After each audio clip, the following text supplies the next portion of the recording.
senhora conhece esse projeto? Conheço. Em que consiste, rapidamente, é só outra pergunta que eu tinha a fazer. Rapidamente, consiste houve uma época que foi preciso ter, diante das representatividades que se levantaram, né, no meio político. Então, era representatividade defendendo determinadas liberações no âmbito social que infringia o rito da igreja, o costume da igreja. Citando um exemplo, por exemplo, o casamento homossexual, certo? Nós respeitamos os homossexuais, mas nós temos costumes que respeitam o cunho bíblico, certo?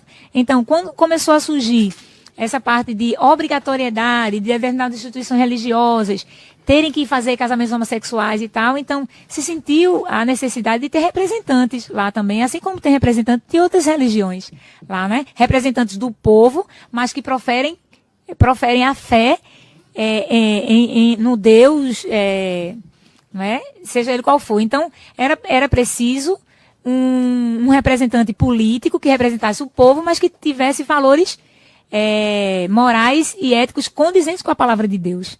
Né? Para ter uma voz lá no Congresso, para ter uma voz, seja em que esfera seja municipal, estadual ou federal. Então, daí que surgiu a necessidade de se ter um representante, por conta das prerrogativas de leis que iriam ferir os nossos costumes bíblicos, entende?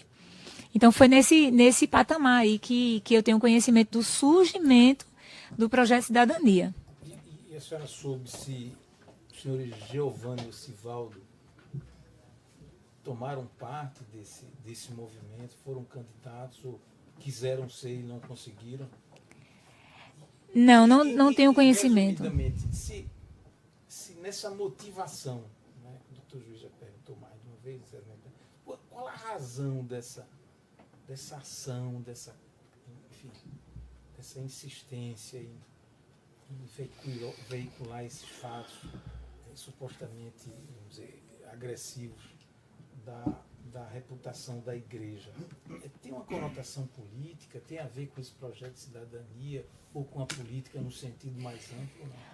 Olha, eu não tenho conhecimento de que eles foram candidatos pelo projeto de cidadania. Eu não tenho conhecimento a respeito disso, certo?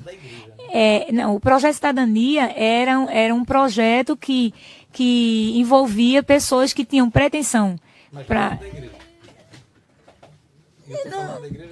a Assembleia de Deus. Sim, porque foram candidatos pessoas que eram membros da Assembleia de Deus, não é? Como, por exemplo, o deputado federal, o pastor Francisco Eurico, não é? Então, vinculados com a visão moral e ética condizente com os nossos costumes, que é a Bíblia Sagrada, certo? Então, assim, o motivo para que essas pessoas estejam... É uma questão meio sem sentido, sem lógica. A Gemima também, a testemunha aqui em audiência, diz que a nossa igreja, a Assembleia de Deus no estado de Pernambuco, temendo leis contrárias aos nossos costumes, por exemplo, ela citou casamento de homossexuais, indicou candidatos a ser eleito pelo projeto Cidadania. Vossa Senhoria poderia esclarecer esse projeto Cidadania? Eu não conheço o projeto Cidadania. Eu não vou falar sobre isso porque eu não ouvi a Gemima falar, pode estar sendo tirado do contexto, eu não vou responder. Eu jamais ia fazer uma pergunta que não tivesse no contexto, inclusive aqui, diante de Vossa Excelência, o Ministério Público, que a testemunha falou exatamente, pode puxar a gravação que está lá. Ela mencionou que a nossa igreja, temendo leis contrárias aos nossos costumes, instituiu esse projeto de cidadania para eleger políticos. Isso não faz. Questionou a veracidade da informação da testemunha. Por esse motivo que eu estou, porque a testemunha aqui compromissada, sob o compromisso de dizer a verdade, ela disse isso.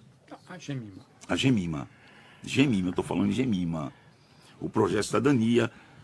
Continue. Ele negou o projeto de cidadania. Já disse que Não, a igreja nunca discriminou Ninguém por seu gênero, por sua religião, não. Sobre o projeto de cidadania, o senhor poderia dizer alguma coisa? Não faz parte do processo, os senhores já sabem que eu respondi a isso e já foi solucionado, eu não vou responder. Sabe informar quantos políticos foram eleitos pela igreja, pelo projeto de cidadania dita pela testemunha Jemima? Não tem nada a ver com esse processo, eu não vou responder nada. Tá certo? Bem.